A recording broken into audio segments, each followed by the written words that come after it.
murah, fiturnya lengkap, dan ada GPS. Kurangnya apa ya?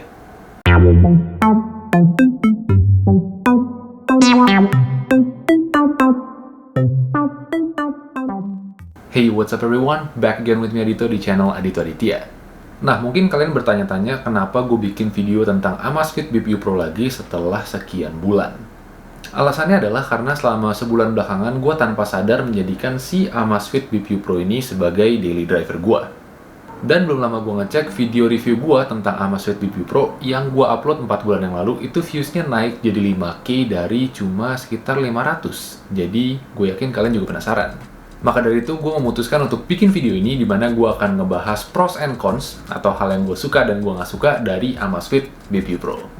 But as always, gue mau ngajakin kalian semua buat subscribe ke channel Adito Aditya dan nyalain notification bell-nya supaya kalian nggak ketinggalan video-video terbaru yang pasti gue upload setiap minggunya.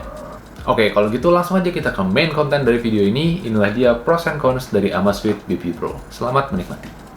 Nggak cuma memegang rekor sebagai smartwatch budget friendly dengan fitur yang paling lengkap, Amazfit BPU Pro juga menyandang rekor sebagai smartwatch budget friendly yang paling ringan di kelasnya. Ya, mungkin ini juga adalah alasan utama kenapa gue menjadikan si Amazfit BPU Pro ini sebagai daily driver gue. Karena dia fiturnya lengkap, terus beratnya cuma 31 gram, men. Ringan banget.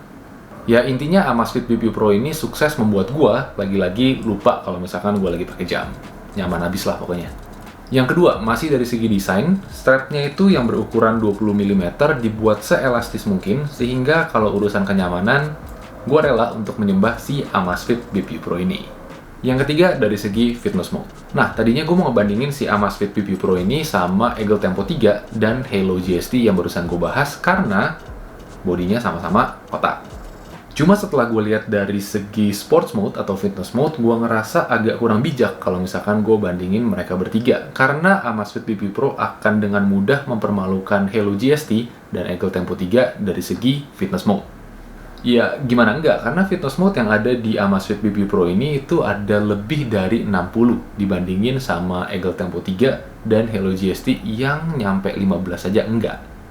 Jujur gue emang belum pernah cobain semuanya karena ada 60 lebih, main banyak banget. Tapi yang bisa gue jamin di sini buat kalian adalah mulai dari fitness mode yang kalian duga, yang normal-normal kayak walking, running, cycling, sampai fitness mode yang kalian nggak duga kayak fencing, kickboxing, bahkan ballet, itu semua tersedia di Amazfit BPU Pro ini.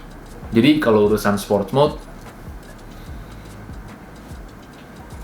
yang keempat adalah GPS. Nah, ini pertanyaan yang paling sering kalian tanya kalau misalkan gue bahas smartwatch, yaitu ada GPS nggak, Bang? Kebanyakan smartwatch budget friendly yang gue review itu tidak membawa GPS, karena dengan harga di bawah berapa? 500.000 itu mustahil untuk memasukkan GPS ke dalam smartwatch budget friendly tersebut.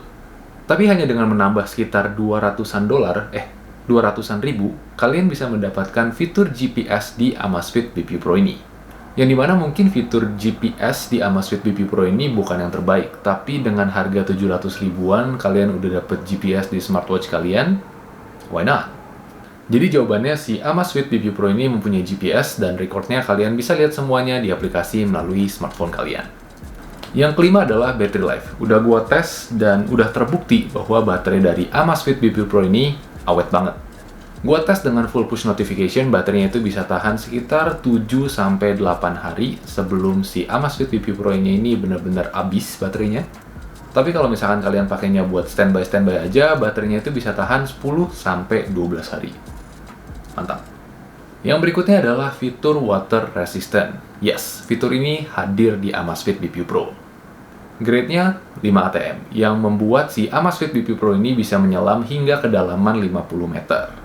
Gue personally udah bawa si Amazfit BPU Pro ini beberapa kali untuk berenang dan dia aman sampai sekarang. Oke, tadi kita udah ngebahas pros atau hal-hal yang gue suka dari si Amazfit BPU Pro. Sekarang kita bakal bahas minusnya tuh apa sih? Yang pertama adalah ukuran layarnya yang menurut gue kecil banget, cuma 1.43 inch.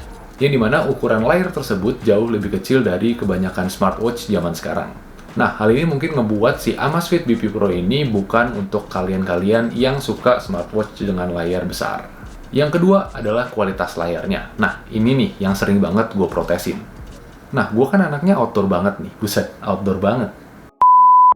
Anyway, dia tuh layarnya udah kecil, kualitasnya itu masih TFT, belum AMOLED atau apalah itu teknologi terbaru. Jadi, kalau misalkan di bawah sinar matahari, itu dia bener-bener hampir nggak bisa dilihat. Gue sering banget menemukan diri gue menyerah untuk ngelihat jam di bawah terik matahari pas gue pakai si Amazfit BP Pro ini, karena emang kualitas layarnya yang dim banget. Dan keluhan gue yang terakhir juga datang dari segi layarnya. Tadi apa ya? Udah layarnya kecil, terus dia kualitasnya TFT, dim banget, dan yang terakhir itu bezel kenapa harus setebal itu ya. Ya, gue maklumin bezelnya setebal itu karena kalau misalkan enggak, jamnya itu bakalan jadi kecil banget kayak jam anak-anak. Tapi instead of kalian gedein bezelnya, kenapa nggak kalian gedein layarnya dan tipisin bezelnya sehingga smartwatch-nya itu akan terlihat sedikit lebih elegan lagi.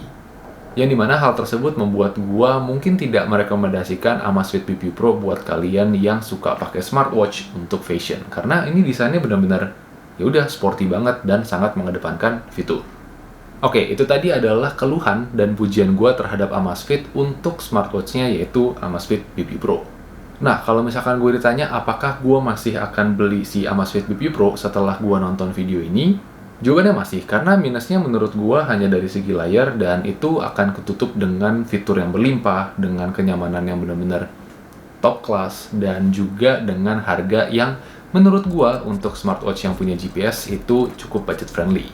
So, dengan begitu gue tetap merekomendasikan si Amazfit BP Pro ini. Nah, buat teman-teman yang udah beli Amazfit BP Pro, gue penasaran, kalian punya nggak keluhan atau pujian yang kelewat sama gue di video ini? Kalau misalkan ada, feel free buat share di kolom komentar di bawah. Anyway, segitu dulu videonya, dan gue harap kalian bisa terbantu dengan sharing gue kali ini. Dan buat teman-teman yang suka sama konten-konten kayak gini, jangan lupa like, share, dan subscribe buat tunjukin dukungan kalian terhadap channel Adito Aditya. Alright, as always, last but not least, keep learning, but take it slow. Adito out, see you in the next video.